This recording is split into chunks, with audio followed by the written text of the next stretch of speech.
नमस्कार दोस्तों, स्वागत है हमारे यूट्यूब चैनल में। तो देखिए दोस्तों, 9 फरवरी एग्जाम दोस्तों सोशियोलॉजी का, ठीक है दोस्तों। तो VVI दोस्तों सब्जेक्टिव क्वेश्चन लेके आए हैं दोस्तों, बहुत महत्वपूर्ण क्वेश्चन है दोस्तों। सब्जेक्टिव क्वेश्चन दोस्तों बहुत महत्वपूर्ण है दोस्तों VVI। दोस्तों मेरे चैनल में पहली बार हैं तो सब्सक्राइब कर लीजिए दोस्तों। वह सोशियोलॉजी का है दोस्तों बहुत महत्वपूर्ण है दोस्तों, ठीक है दोस्तों। तो वीडियो को स्टार्ट करते हैं दोस्तों, चयन शुरू करते हैं। चलिए दोस्तों, ठीक है दोस्तों। पहले क्वेश्चन देगा कि 2 नंबर का रहेगा दोस्तों, और दोस्तों 8 को देगा। उनमें से दोस्तों आप लोग को 6 को बनाना है। कितना बनाना है?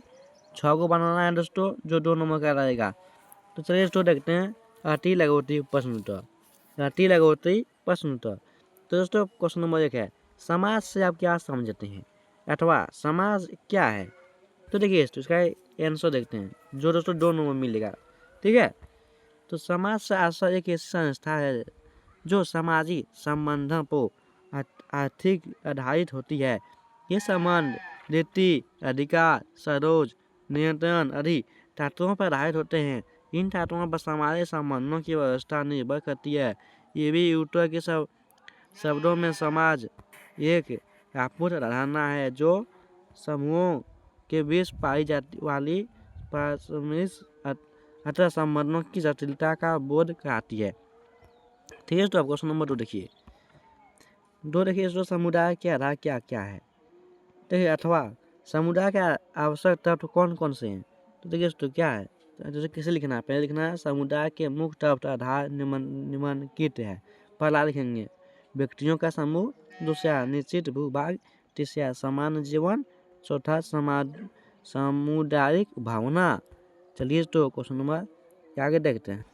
तो चलिए दोस्तों क्वेश्चन नंबर 3 है, समुदाय सभ्यता की, देखिए समुदाय सभ्यता की सच्ची नैतिक इकाइयाँ हैं क्यों। देखिए इसका आंसर क्या है। तो समुदाय सभ्यता की सच्ची नैतिक इकाइयाँ इसलिए है कि इनके अंतर्गत व्यक्ति के व्यवहारों पर प्रत्यक्ष रूप से नियंत्रण रखा जाता है। समुदाय की प्रकृति के अनुसार ही व्यक्तियों के मनोभावों का निर्माण होता है, ठीक है दोस्तों। तो 3 का दोस्तों लिख लिए। अब 4 देखते हैं। 4 दोस्तों, कर्म का सिद्धांत क्या है। क्वेश्चन नंबर 4 देखिए, कर्म का सिद्धांत क्या है। तो कर्म का सिद्धांत हिंदू सामाजिक जीवन का आधार है। जो जैसा कर्म करेगा उसी के अनुसार उसका भाग्य भी निर्मित होगा। मतलब लोगों को अच्छा कर्म करना चाहिए, लोगों को क्या करना चाहिए, अच्छा कर्म करना चाहिए, ठीक है। क्वेश्चन नंबर 5 देखिए।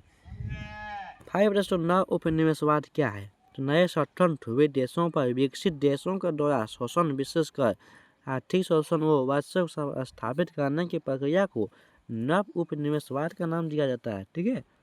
आगे देखिए क्वेश्चन नंबर 6 है दोस्तों, 6था क्वेश्चन दोस्तों, राष्ट्र के कौन कौन से आवश्यक तत्व हैं। तो राष्ट्र के 5 आवश्यक तत्व है। कौन 5 है, कौन कौन है। पहला है भू क्षेत्र, दूसरा इतिहास, तीसरा साझा विश्वास, चौथा साझी राजनीतिक आदर्श, पांचवा साझी राजनीतिक पहचान। दोस्तों यह 5 दोस्तों है, ठीक है। अब आगे देखिए क्वेश्चन नंबर 7, 7वां नंबर देखिए, उपनिवेशवाद के आते ही भारत अर्थव्यवस्था में क्या बदलाव आए। तो उपनिवेश आते ही उत्पादन और कृषि के विघटित हुए, स्थाकरवा उद्योग समाप्त हो गए।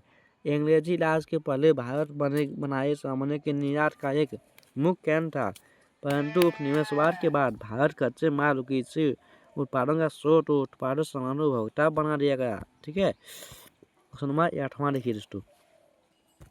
वीडियो को लाइक करते जाइए। आश्रम व्यवस्था से आप क्या समझते हैं।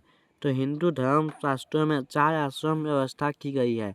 प्रत्येक आश्रम में मनुष्य के कर्तव्य अलग अलग है, जैसे ब्रह्मचर्य आश्रम, गृहस्थ आश्रम, वानप्रस्थ आश्रम, संन्यास आश्रम। तो इसलिए 4 आश्रम दोस्तों याद रखिएगा, ठीक है। चलिए दोस्तों आप देखते हैं आतु लघु दोस्तों, आपको दोस्तों 3-3 नंबर का मिलेगा। चलिए दोस्तों लघु उत्तरीय प्रश्न दोस्तों आप लोग को 3-3 नंबर का दोस्तों मिलेगा। क्वेश्चन नंबर 1, वर्ग सामाजिक वर्ग का तो परिभाषा लिखें। तो कैसे लिखेंगे, जब जन्म के अतिरिक्त समाज किसी भी आधार पर विभिन्न समूहों में बढ़ जाता है तो इस प्रकार के समूह को सामाजिक वर्ग कहा जाता है।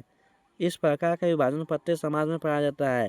कुछ भी हो विभिन्न विचारकों को परिभाषाओं से वर्ग की धारणा पर स्पष्ट हो जाती है।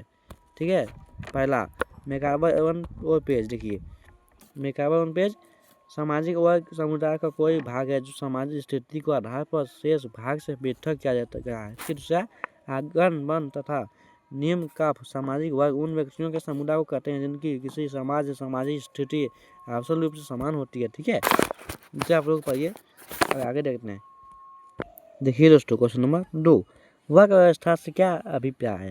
तो सामाजिक और सामाजिक स्थिति का एक प्रकार है जो कि सबसे अधिक उद्योग समाजों में देखने की मिलता है। सामाजिक वर्ग समानता ऐसे लोगों का समूह है जो धन, आय, व्यवसाय और शिक्षा के जैसे कारकों के आधार पर संबंधित है। वर्ग स्थिरीकरण वह व्यवस्था है जिसमें एक व्यक्ति की सामाजिक परिस्थिति उसके धन को अर्जन को निर्भर करती है। यह व्यक्तियों को अपना विकास करने की स्वतंत्रता देता है, उसके अपनी स्थिति को बदल जा सकता है।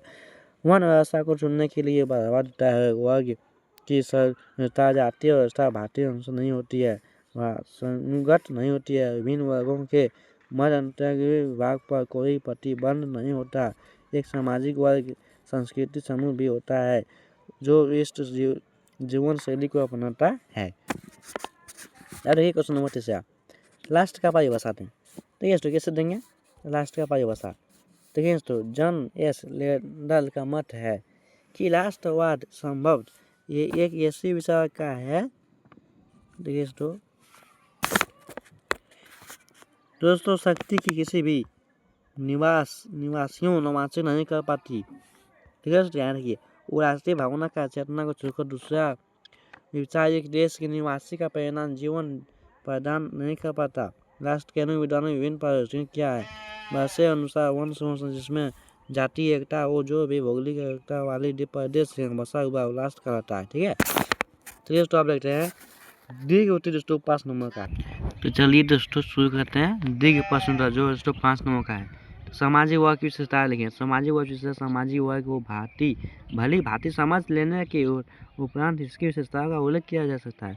पहला, उतार चढ़ाव का क्रम। प्रत्येक समाज में विभिन्न स्थिति को रखने वाले वर्ग पाए जाते हैं। स्त्रियों उतार चढ़ाव क्रम चलता रहता है, वो इसे राह पर विभिन्न वर्गों का निर्माण होता है। दूसरा, ऊंच नीच की भावना। एक वर्ग के अपने व्यक्ति को दूसरे वर्ग के व्यक्तियों का अथवा हीन समझते हैं। उदाहरण के लिए पूंजीपति वर्ग को ही ले रहे हैं, वह वर्ग अपने को दूसरे से उच्च अथवा श्रेष्ठ समझता है। ठीक है, तीसरा, परंपरा निर्भरता। समाज में सभी वर्ग आपस में संबंधित होते हैं, वो एक दूसरे पर निर्भर करते हैं, ये पूर्णतः स्वतंत्र नहीं होते। सामाजिक व्यवस्था को चलाने के लिए विभिन्न वर्ग आपस में सहयोग करते हैं। ठीक है, चौथा, सीमित सामाजिक संबंध। एक वर्ग के व्यक्ति अपने वर्ग के व्यक्तियों के साथ घनिष्ठ संबंध रखते हैं, परंतु उन वर्गों से सीमित संबंध रखते हैं अथवा निश्चित सामाजिक विशेष बनाए रखते हैं। अतः यह कहा जाता है कि विभिन्न वर्गों के दूसरे सामाजिक अथवा सीमित सामाजिक संबंध अथवा पर अलग अलग रहते हैं। पांचवां, जन्म पर आधारित नहीं। वर्ग आधार पर जन्म नहीं है। वर्ण के व्यक्ति को योगदान, धन, आयु, लिंग, भेद, शिक्षा, व्यवसाय आदि बातों पर आधारित रहता है। ठीक है दोस्तों, आप लोग का दोस्तों VBI दोस्तों सभी क्वेश्चन बता दिए। तो मेरे चैनल पर सब्सक्राइब कर लीजिए। जय हिंद, जय भारत।